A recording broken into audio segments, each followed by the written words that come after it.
Welcome to video number 2. We were talking about a pattern that we could use to approximate a function with a polynomial. Depending on how accurate I wanted to be, I could go as many terms out. And so just as a recap, remember we found that if we go and put 2 terms into a linear approximation, we get a pretty good approximation. But if we do 3 terms and go out to a quadratic, well, that's an even better approximation. And if you look at the graphs that we were observing yesterday, we were seeing that the red line, the linear approximation, pretty close to the blue curve. But the quadratic approximation in the black graph, that is definitely even closer. And so we can continue to do this as long as we follow this pattern. And the pattern is given right here. And the pattern says we can go out as many terms as we want as long as we do this. Take the nth derivative at the given center point divided by n factorial and multiply it times x minus the center point to the nth power.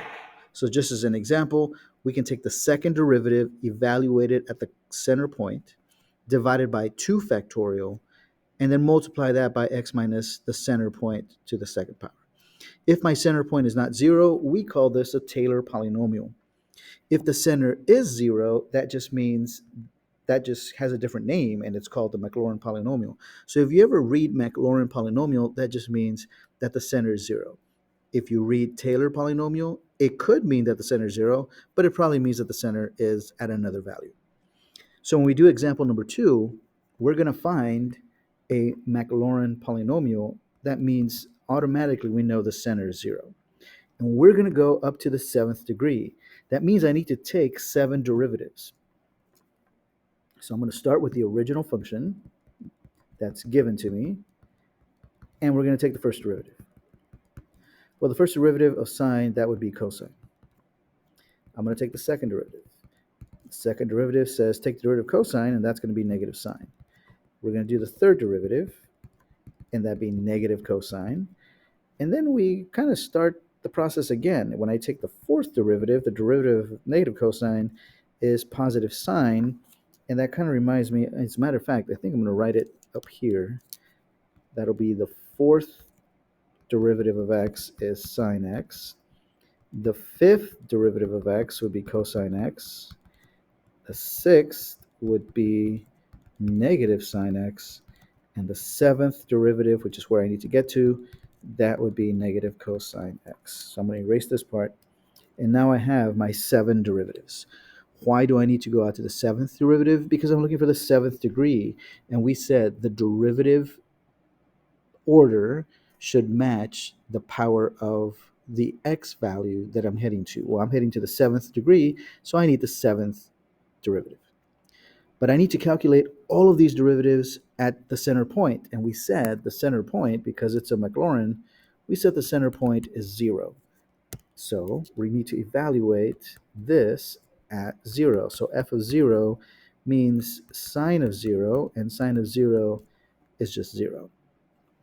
Whereas f prime of 0 is cosine of 0, and that's 1. F double prime of 0 is negative sine of 0, and so on and so on. So as you go through and we substitute the 0 value, we realize, oh, we're getting alternating answers here. And when I come back over here, the fourth derivative at 0 is going to be 0. The fifth derivative, since it's the same as the first derivative, is going to be 1, and so on. That makes it a little bit convenient to figure out these values because they do cycle through the same numbers. Negative 1. So I found my 7 derivative values. Great. Now I'm just going to set them up in my polynomial pattern. My polynomial pattern that says p sub 7 of x is the first term, which would be f of 0. Well, f of 0 is 0. Plus f prime of 0, which is 1, times x. Plus f double prime of 0, which is 0, divided by 2 factorial times x squared plus negative, actually, let me go ahead and change this to a minus because it's negative 1.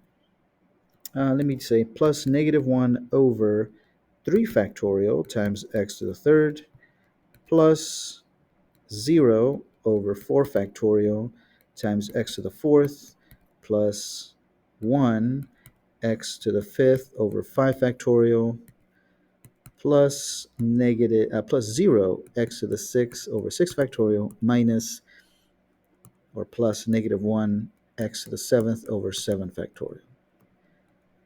That is a lengthy polynomial. However, we notice some nice things happen. Specifically, these 0 terms are just going to go away.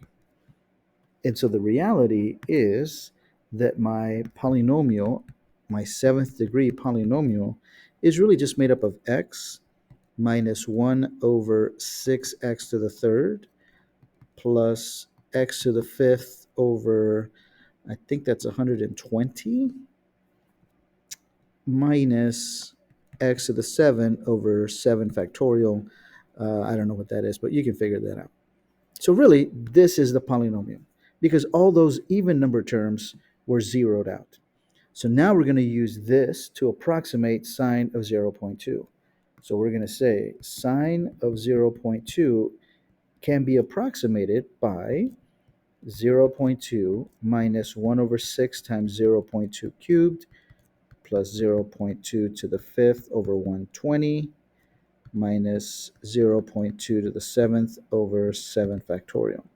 And that's going to give me a pretty good approximation for sine of 0.2, allegedly. So I go to my calculator, and we're going to turn it on to see if this is a good approximation for the actual value. So using our calculator, we can figure out the value, and we're going to use that to check how good our approximation is. So again, if I zoomed out, we start with, let's see if we can get it in the same picture so that we can, there you go, 0.2 minus, I'm going to go ahead and do a fraction and say 0.2 to the third. And if you want, you can do 3 factorial. I'm just going to do 3 times 2 times 1, which is 6, plus 0.2 to the fifth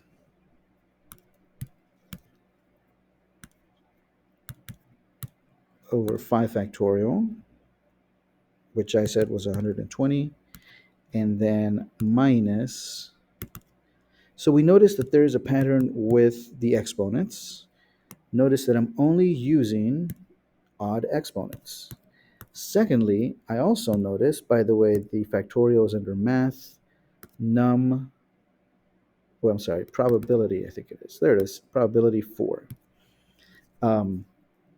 So I'm only using powers of x that are odd, and I'm only alternating, or I am alternating positive, negative, positive, negative. So that's something to look out for. I press enter and I get this as my answer. So what if we had put this in as sine of 0.2? Sine of 0.2 is, that's pretty close. Actually, the calculator showed me the exact thing, which makes me believe that the calculator really isn't finding sine of 0.2. It's using this polynomial to give me an estimate of sine 0.2. And that's the way calculators are programmed, by using Taylor polynomials as approximators for trigonometric values, for logarithmic values, for exponential values.